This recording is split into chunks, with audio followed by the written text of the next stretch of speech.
علی بھائی جو خواتین موٹر سائیکل پہ بیٹھتی ہیں جس میں برقع کی وجہ سے ایکسیڈنٹ بھی ہو جاتے ہیں، اس معاملے میں عورت سواری کے وقت پردہ کیسے کرے گی؟ نہیں، پردے کے ساتھ تو اس کا کوئی تعلق نہیں ہے. دیکھیں، یہ جو عورتیں اس طرح کے ایکسیڈنٹس میں تکلیف کا شکار ہوتی ہیں تو اپنی غلطی کی وجہ سے ہوتی ہیں، اور اپنی غلطی سے بھی بڑھ کے ان مردوں کی غلطی ہے جنہوں نے موٹر بائک کو صحیح طریقے سے مینج نہیں کیا ہوتا. کئی لوگوں کو میں دیکھتا ہوں کہ چین کور ان کی موٹر بائک کے اوپر نہیں ہوتا. اگر چین کور نہیں ہوگا، جو سپراکٹ اور چین چل رہی ہوتی ہے انجن سے لے کے پچھلے ٹائر تک، اس کے اوپر چین کور اگر نہیں ہوگا، برقع ہو چادر ہو، کیونکہ عورتیں سائڈ سے بیٹھی ہوئی ہوتی ہیں عموماً، تو وہ پھر اس کے اندر وہ پھنس کے اور بڑے برے طریقے سے عورتیں گرتی ہیں، بعض اوقات ڈیتھ بھی ہو جاتی ہے، کیونکہ اس طریقے سے وہ پٹکی جاتی ہیں کہ بعض اوقات سر جا کے سیدھا زمین پہ لگتا ہے. تو یہ تو مرد کی ذمہ داری ہے کہ جو مرضی ہو جائے، اگر آپ کے موٹر بائک میں چین کور نہیں ہے تو ایسی موٹر بائک کے اوپر اپنی بیویوں کو، بہنوں کو، ماؤں کو کبھی بھی نہ بٹھائیں. یہ آپ ان کے ساتھ ایک خونی کھیل کھیلنے لگے ہیں. اور اگر کوئی بہت مجبوری کی وجہ سے بیٹھنا پڑ گیا کہ اس وقت کوئی دکان اویلیبل نہیں کہ آپ چین کور لگوا سکیں، تو پھر آپ عورتوں کو مردوں کی طرح موٹر بائک پہ بٹھائیں. اس میں کوئی آر نہیں ہے. دیکھیں، زندگی سے آگے کون سی چیز ہے؟ بعض اوقات عورتیں شرم محسوس کرتی ہیں، جی ہم ایک ٹانگ ادھر کر کے ایسے کر کے بیٹھیں گے تو یہ بڑا عجیب لگے گا. تو گاؤں کی ساری عورتیں ایسی بیٹھتی ہیں. گاؤں میں آپ دیکھیں عموماً وہ تو 50-60 کلومیٹر کا جی ٹی روڈ کا سفر بھی ایک گاؤں سے دوسرے گاؤں تک موٹر بائک پہ کرتے ہیں، اور وہ عورتیں کوئی آر محسوس نہیں کرتی. 3-3 4-4 بچوں کے ساتھ وہ عورتیں بیٹھتی ہیں، ایک ٹانگ اس طرف رکھ کے ایک اس طرف رکھ کے. اور یہ کوئی غلط بھی نہیں ہے، سنت ہے.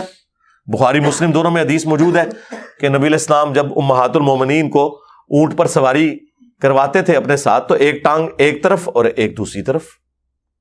تو یہ سنت ہے. تو موٹر بائک پہ یہ سب سے سیف ہے. اور اس طرح جو لوگ برقعے میں یا چادر میں بیٹھتے ہیں تو ان کی چادر کا نیچے پہنچ کر اس چیز کا خطرہ نہیں ہوتا کہ وہ چین میں آ کے وہ پٹکی جائیں گی، کیونکہ اس طرح جو عورت بیٹھی ہوگی وہ اتنی بیلنس بیٹھی ہے اور اس کا برقع اور چادر سمٹے ہوئے ہوتے ہیں کہ وہ وہاں تک پہنچتا ہی نہیں ہے کہ وہ بیچ میں آ سکیں. آپ تجربہ کر کے دیکھ لیں، یہ سب سے سیف طریقہ ہے. اور خدا نہ خواستہ اگر کوئی بہت لمبی چادر ہوئی بھی اور وہ چین میں چلی بھی گئی، وہ چادر ہی پھٹے گی. وہ عورت موٹر بائک سے نہیں گرے گی، ورنہ انشاءاللہ آپ کو بھی ساتھ لے کے گرے گی. اور جب آپ گرنے لگیں گے تو آپ کو فوراً پتا چل جائے گا کوئی کام ڈال کے آپ بریک لگا لیں گے. وہ عورت کو چیخ مارنے کی ضرورت ہی نہیں پڑے گی. وہ جو دو ٹانگیں ایک طرف رکھ کے بیٹھی ہوتی ہیں، ان بیچاریوں کو ٹائم نہیں ملتا کہ وہ چیخ مار کے آپ کو مطلع کر سکیں. لیکن جب ایک ٹانگ اس طرف کر کے دوسری اس طرف کر کے اور آپ کو پکڑ کے بیٹھی ہوئی ہوں گی نا، پھر میں تکنا تو نل کے ہوتا ہے. ہاں، تو انہوں نال لے کے ہی جان گیا جتنے بھی جان گیا. تو پھر آپ کو بھی سمجھ آ جائے گی کہ کوئی کام ڈل گیا اور آپ فوراً بریک لگا لیں گے. اچھا، بسا اوقات یہ بھی ہوتا ہے کہ چین کور ہو بھی تب بھی چونکہ موٹر بائک کے جو ٹائر ہیں ان میں جو وائرز ہوتی ہیں نا، وہ بھی بعض اوقات چادر کو یا برقعے کو اپنے اندر کھینچ لیتی ہیں، اور چین کور اور ان تاروں کے درمیان جو جگہ ہے وہاں پہ بھی بعض اوقات چادر یا برقع لپٹ جاتا ہے، اور اس کی وجہ سے بھی وہ عورتیں پٹکی جاتی ہیں. یہ بھی چانس ہوتا ہے، لیکن یہ بہت کم ہوتا ہے. بہت کھلے برقعے جنہوں نے پہنے ہوئے ہیں نا، ان کے ساتھ یہ معاملہ ہوتا ہے.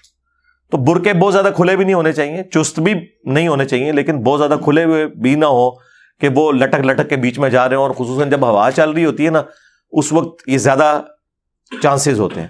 اس کے لیے میں نے کچھ عرصہ سے دیکھا ہے کہ لوگوں نے ٹیلر میڈ نا جالیاں لگوا لی ہیں پچھلے ٹائر کے پاس، پلاسٹک کی بنوا کے. یہ بھی آپ لگوا سکتے ہیں، پلاسٹک کی جالیاں خود بھی بنا سکتے ہیں. یہ آپ کو جو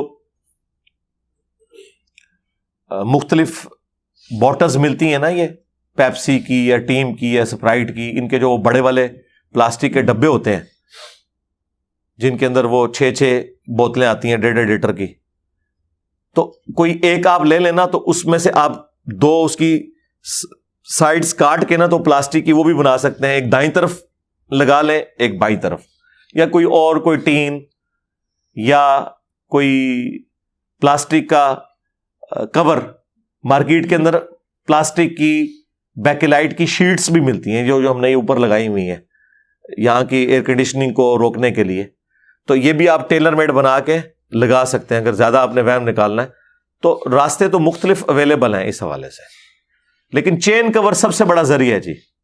اس کے بعد ہے بہت زیادہ کھلے قسم کے برقعے پہننا اور بڑی والی چادریں لٹکنی ہو, تو چین کور لگا ہوا بھی ہو تب بھی وہ جو وائرز ہوتی ہیں ان وائرز میں بھی لپٹ کے بعض اوقات عورتیں جو ہے نا وہ بیچاری پٹکی جاتی ہیں, کئی دفعہ ان کی ہڈی پسلی ٹوٹ جاتی ہے, اور اگر خدا نہ خواستہ سر نیچے جا کے لگ جائے تو ڈیتھ بھی ہو سکتی ہے. یہاں پہ میں ضمناً جو لوگ موٹر بائک پہ سفر کرتے ہیں نا ان سے یہ بھی ریکویسٹ کروں گا, اپنی عادت بنائے ہیلمٹ کو بھی ضرور استعمال کریں, یہ بہت ضروری ہے. میں تو کئی سالوں سے ہیلمٹ یوز کرتا ہوں. اسلام آباد میں تو عام حالت میں بھی اگر آپ ہیلمٹ کے بغیر موٹر بائک چلائیں تو چلان ہو جاتا ہے. باقی چھوٹے شہروں میں تو ہیلمٹ کے اوپر کوئی اتنی توجہ نہیں دی جاتی, صرف بڑی روڈز کے اوپر ہی ہیلمٹ کو وہ توجہ دیتے ہیں اور چلان کرتے ہیں, ود ان سٹی کوئی نہیں ہوتا. اور لوگ یہ سمجھتے ہیں کہ جی بغیر ہیلمٹ کے اگر ہم لوگ سفر کر رہے ہیں تو کیا فرق پڑتا ہے, شہر کے اندر تو اتنی سپیڈ ہی نہیں ہے, اگر گر بھی گئے تو کیا ہوگا. میرے بھائی سپیڈ آپ کی بالکل کم بھی ہو تب بھی صرف موٹر بائک کی ہائٹ جتنی ہے نا اس ہائٹ سے اگر آپ کا سر نیچے لگ جائے تو آپ کی ڈیتھ کے لیے کافی ہے, یہ کسی کونے پہ جا کے لگ جائے. سپیڈ ہونا تو اس کے لیے شرط ہی نہیں ہے. ہیلمٹ استعمال کریں, اور ہیلمٹ خالی پہننے کے لیے نہیں, وہ نیچے لاک بھی اس کا صحیح ہونا چاہیے. ادروائز جب آپ موٹر بائک سے گریں گے نا تو آپ کے گرتے ہی نا ہیلمٹ آپ کے سر سے اتر جائے گا, اور جس مقصد کے لیے آپ نے ہیلمٹ پہنا ہوا تھا نا وہ پورا نہیں ہوگا. سر پھر بھی آپ کا نیچے جا کے لگے گا. اگر آپ نے وہ ہیلمٹ لاک کیا ہوا ہے نیچے سے صحیح طریقے سے, پھر جب آپ خدا نہ خواستہ گریں گے موٹر بائک سے تو ہیلمٹ سمیت جا کے لگیں گے, اور سر اگر بچ جائے, ہڈی پسلی تو دوبارہ سے ریکور کر جاتی ہے, سر نیچے لگ جائے تو کئی بار لوگ کومے میں چلے جاتے ہیں, اسی حالت میں ڈیتھ ہو جاتی ہے, اور ایٹ دا اسپاٹ بھی ڈیتھ ہو جاتی ہے. کئی لوگوں کے بھیجے نکلے ہوئے ہوتے ہیں, میں نے خود ایسے ایکسیڈنٹس دیکھے ہیں. اور ہیلمٹ مہنگے والا لیں, یہ جو سستے والے ہیلمٹ ہیں یہ کسی کام کے نہیں ہے. یہ اگر آپ کے ساتھ گریں گے نا تو یہ خود ہی کریک ہو جائیں گے. کافی حد تک کنٹرول یہ بھی کر لیں گے, لیکن جو مہنگے والے ہیلمٹ ہیں نا اچھی کوالٹی کے, جس کی یعنی موٹائی بھی زیادہ ہوتی ہے اور اس کے اندر مٹیریل بھی زیادہ ڈلا ہوا ہوتا ہے, وہ آج کی ڈیٹ میں تو 5,000 سے کم اس طرح کا ہیلمٹ نہیں ملتا. تو ایک بار ہی لینا ہے. جب موٹر بائک آپ نے 1.25 لاکھ 1.5 لاکھ 2 لاکھ 3-4 لاکھ کی تو عام موٹر بائکس آ رہی ہیں, یہ لی ہوئی ہیں, تو ایک 5-7 ہزار کا اگر آپ ہیلمٹ لے لیتے ہیں جو آپ کی لائف کے لیے ضروری ہے, تو اس میں تو اونٹ کے منہ میں زیرہ ہے. مجھے بتائیں, یہ تو اسی طریقے سے کہ ایک بندہ گائے یا اونٹ لے کے آ جائے لیکن ساتھ رسی نہ لے, اور وہ گائے یا اونٹ اس کو چھڑوا کے تو بھاگ جائے. تو جہاں آپ نے 1.5 لاکھ کا موٹر بائک لے لی ہے وہاں 5-7 ہزار کا ہیلمٹ لینے میں کیا حرج ہے. اس کے بغیر آپ چھوٹا سفر بھی نہ کریں, اور بچوں کو بھی بچپن سے عادت ڈالیں. میں نے تو اپنے بچوں کو عادت ڈالی ہوئی ہے کہ ہیلمٹ کے بغیر نہیں. تو اس لیے کوشش کریں کہ ہیلمٹ کا بھی استعمال کریں, اور برقع اور چادر کے حوالے سے بھی پورا انشور کریں. میں تو جب کبھی بھی وائف کو ساتھ لے کے نکلوں تو پوری تسلی کر کے اسے بٹھاتا ہوں کہ ہاں بھئی یہ اب برقع جو ہے وہ ٹھیک ہے. حالانکہ ہم نے وہ باقی اپنا سارا اہتمام تو کیا ہوتا ہے, لیکن یہ بھی اہتمام کرنا ضروری ہے کہ اتنا زیادہ کھلا برقع نہ ہو. بعض اوقات وہ نچلے والے بٹن بھی بند نہیں ہوئے ہوتے, یا تو وہ توپ والے سٹائل میں, وہ جو عربیوں نے جبے پہنے اس سٹائل والا برقع ہو, پھر تو وہ بڑا زبردست ہے. لیکن اگر سامنے سے اس میں چاک بنے ہوئے ہیں اور بٹن لگے ہوئے ہیں اور نیچے والے بٹن نہیں بند کیے ہوئے آپ نے, تو وہ تو نیچے سے پوری کھل کے چادر بن جائے گی اور وہ پھنس سکتی ہے. تو اس اعتبار سے خود احتیاط کرنے کی ضرورت ہے.